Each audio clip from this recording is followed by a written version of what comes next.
Hello wrestling fans, this is Tom Collihew. I'm going to be going through the fourth quarter earnings report today. A few major takeaways. The full information is on WWE.com for anybody who's interested in looking into it in detail. I'm not an accountant, but there are some very blatant details there that are very easy to pick out and some indicators for where the company is going next.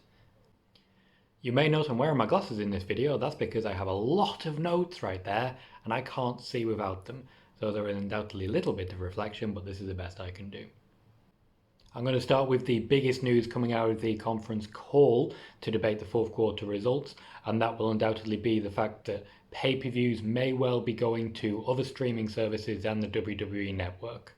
This is of course opening the door to a lot of different services, Amazon Prime, Netflix, to name but a few. We may end up seeing Extreme Rules on Disney Plus. I don't know why that would happen, but I would find it entertaining.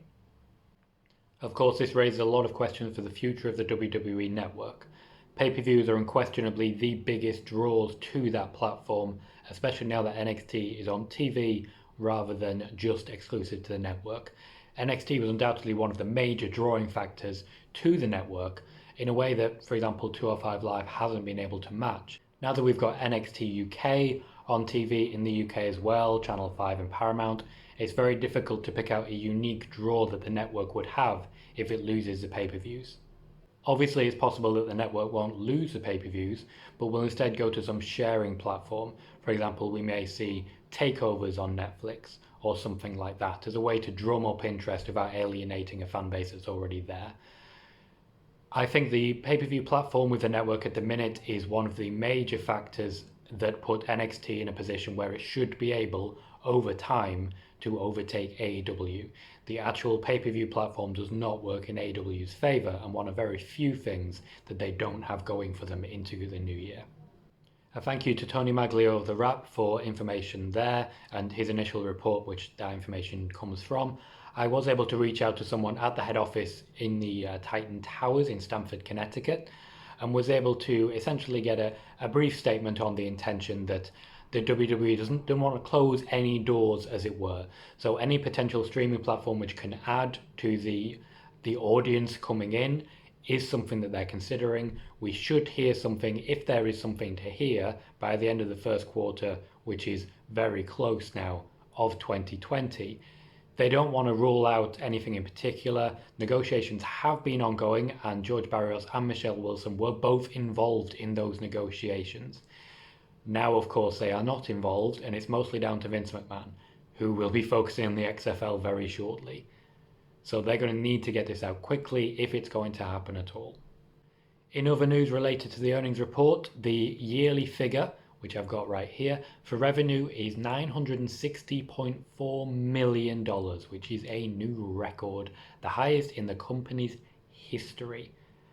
A large part of this is investments. They have invested quite wisely, and there's been an increase in the cost of investments in recent months. However, the dividends and the pay that they're getting back from those investments have been worthwhile. So that's been a big help to those revenue streams. Outside of that, they are still working on a TV deal for India. They earned a lot of money from Saudi Arabia, as you might expect. And of course, this year in 2020, we're expecting a third show, which is happening this month, to come from Saudi Arabia. So there will be, of course, costs of running the actual show, costs of bringing in the talent, but the money they get from Saudi Arabia is, without question, a ridiculous amount. Outside of that, everything that we could consider a key engagement indicator is unfortunately down.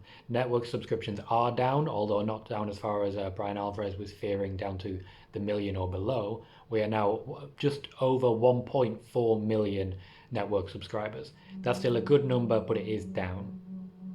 Live events and ticket sales are down. Live events brought in around $20 million less than they did the year before. A lot of this is down to less shows, and of course this month in particular we're going to see less shows happening, so we'll have to wait and see on that one as to how much income they generate. It could be that they are eschewing that many live events in favor of money from other revenue streams. They did discuss this in the call, that they are exploring a number of other revenue streams, which of course makes sense given that a lack of big picture thinking is supposedly the reason for Barrios and Michelle Wilson leaving the company. One thing we could see as a result of this is an increase in NXT dates. Now that they are on TV, they are gaining a lot more exposure, a lot more star power. We may see 1 or 2 NXT dates added to the calendar as we go forward. I wrote a report for Sportskeeda in the week detailing information about an increase planned in NXT takeovers, or at least pressure from the WWE management to see more takeover events. We're definitely likely to see those in the UK. We could be seeing an expansion in international deals. So we could see a return to India. We could see more time in Japan. That has been discussed. If you're following my Twitter, I've been posting some details from interviews with Triple H that I've been present for, where he detailed some of the information regarding the international expansion he is looking to. So please keep track on my Twitter for more information as to that. One thing that has been a bit of a surprise for them this month, despite it being very clear that it was going to happen once they released people, the share price is very low at the moment compared to what it was at the beginning of the year. They lost more this morning before the earnings call information went out. A large part of this is probably the information in this report going out to shareholders beforehand. And if they weren't convinced to keep signing up, it's quite telling that a change needed to happen. That change, of course, has happened, but consumer confidence will not return until they appoint a new CFO and a new CRO and have them in place reliably. Vince McMahon cannot do this all himself, especially with the XFL being an entirely separate company that he will be managing. He cannot give all of his time to both companies. It's a good thing we have Paul Heyman, it's a good thing we have Bruce Pritchard, it's a good thing we have Triple H, and it's a good thing that very soon we will have replacements for Barrios and Wilson. The shortlist is being drawn up, interview candidates have started to be contacted. We will see where it goes from here. I would expect something probably before the end of the month to be announced. That's everything I've got for you today. Thank you very much to the more than 7,000 people who watched my last video. That is quite an achievement for a little YouTube channel that's just started, so thank you very much. Please do click like on this video as well, subscribe if you like this sort of content, and I will be giving you more of it very soon. Thanks for watching.